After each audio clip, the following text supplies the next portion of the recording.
Hi, good afternoon everyone. You know, kahit ganito lang tayo, kahit ganito lang ako, at least I have kindness and knowledge. Did you know the cockfight is spreading against here in the Philippines? At hindi lang yan, marami.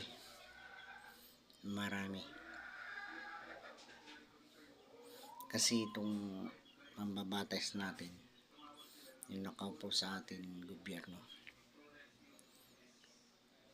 mabigyan lang ng halaga yung pera, yun sinumpan nilang tungkulin, wala na.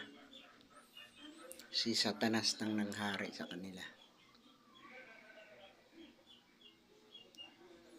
Nakalimutan na nila yung tungkulin nila na dapat nila gampanan.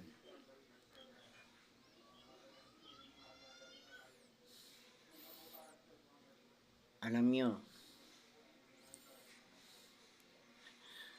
yung maliliit yan na gumagawa ng ganyan, yung mga illegal, ang bilis nyo mahuli. Dahil walang lagay. Huli, kulong kagad. Ganon kayo. Pero pag nabibigyan kayo, kayo ang nagiging biktima.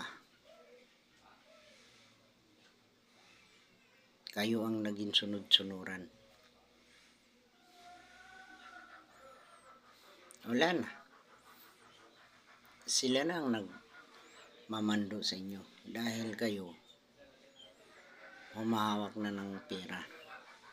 Ngayon, wala na yung tungkulin nyo.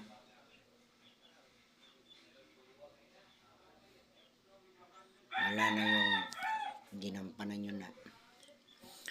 Bayan mo na bago sarili.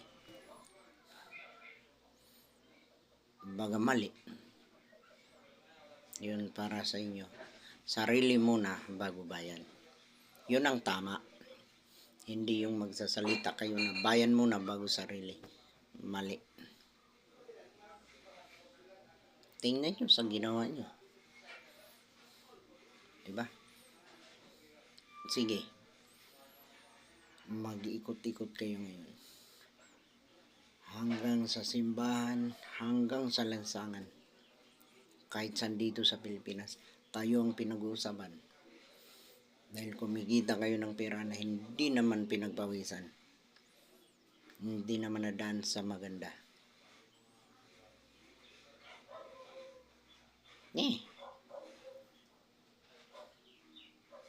Nawawala na yung dignidad ninyo.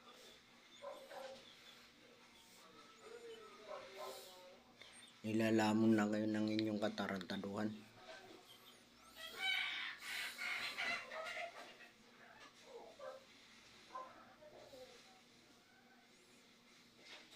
Parang nawala na sa inyo yung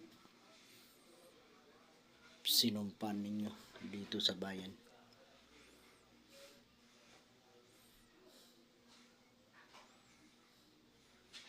Napakagaling pa naman kung magsalita. Halos lahat papaniwalain. Tapos nung nasa katungkulan na, wala na.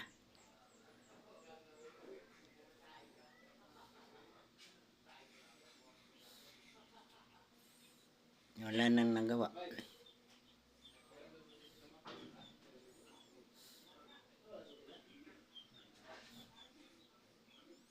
Puro na lang paligsahan kayo dyan sa nagpapagalingan. Mabuti naman kung tama yung kagalingan. Ilagay nyo sa tama.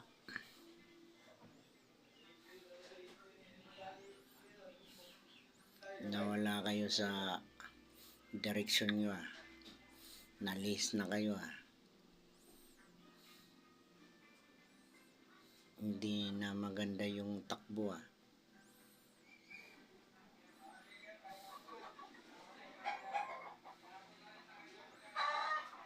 Hanip talaga oh. God damn it.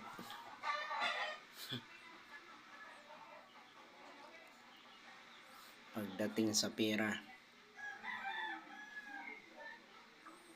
nako, yung timbangan sa batas, lagi may kalang.